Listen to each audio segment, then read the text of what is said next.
آج ہم syntax error اور رن ٹائم ایرر اور لاجیکل ایررز کے بارے میں پڑھیں گے، جو کہ ٹاپک ہے ہمارا سنتھ ٹیکسٹ بک بورڈ جام شروع کی میٹرک کی کتاب کا۔ اس کا جو پہلا ٹاپک ہے ٹائپس آف ایرر، ایرر کی اقسام۔ سب سے پہلے تو ہمیں ڈسکس کرنا چاہیے ایرر کے بارے میں کہ ایرر ہے کیا چیز۔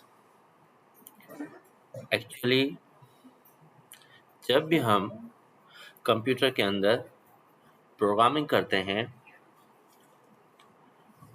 پروگرامنگ کے دوران کمپیوٹر پروگرامر مختلف اقسام کی غلطیاں کرتا ہے ایک پروگرام بناتے وقت۔ ان غلطیوں کو، ان ایررز کو، ان مسٹیکس کی اقسام کو ڈسکس کرنے کے لیے یہ ٹاپک دیا گیا ہے، ٹائپس آف ایررز۔ اگر ہم اس ٹیکسٹ بک کی ڈیفینیشن کو دیکھیں تو اس ٹیکسٹ بک کی ڈیفینیشن کے اندر کہا گیا ہے کہ errors are the problems are faults that occurs in the program which cause the program to behave abnormally۔ ہوتا کیا ہے کہ جب بھی ایک کمپیوٹر پروگرامر ایک پروگرام بناتا ہے یا اس کی کوڈنگ کرتا ہے، کوڈنگ کرنے کے بعد اس پروگرام کو رن کرانے کا جب مرحلہ آتا ہے، اس پروگرام کو رن کرتے وقت کوئی ایب نارمل بیہیو کرے پروگرام، مطلب صحیح نمونے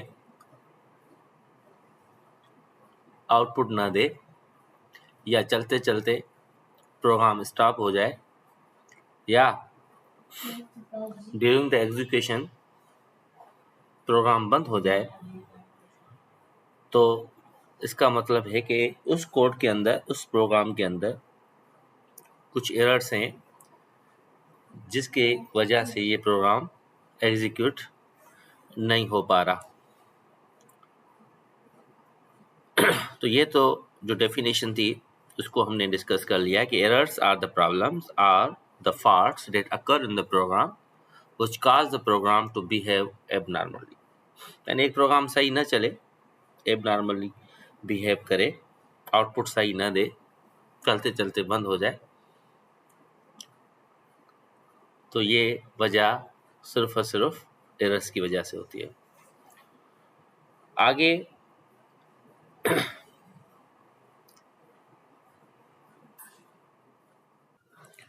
جو ڈیفینیشن دی گئی ہے وہ ڈیفینیشن ہے کہ programming errors often remain undetected until the program is compiled or executed۔ اس کا کیا مطلب ہوا کہ جب بھی پروگرامر ایک پروگرام کوڈ کرتا ہے تو اس کے ایررز تب ڈیٹیکٹ ہوتے ہیں جب اس پروگرام کو کمپائل کیا جائے۔ کمپائل کا کیا مطلب ہے کہ آپ کا سورس کوڈ مشین کوڈ کے اندر with the help of compiler convert ہو اور ایگزیکیوٹیڈ یعنی رن ہو۔ یعنی اس ڈیفینیشن کا کیا مطلب ہوا کہ کوئی بھی کمپیوٹر پروگرام کے ایررز تب تک آپ نہیں ڈیٹیکٹ کر سکتے جب تک آپ اس کو کمپائل یا ایگزیکیوٹ نہ کریں۔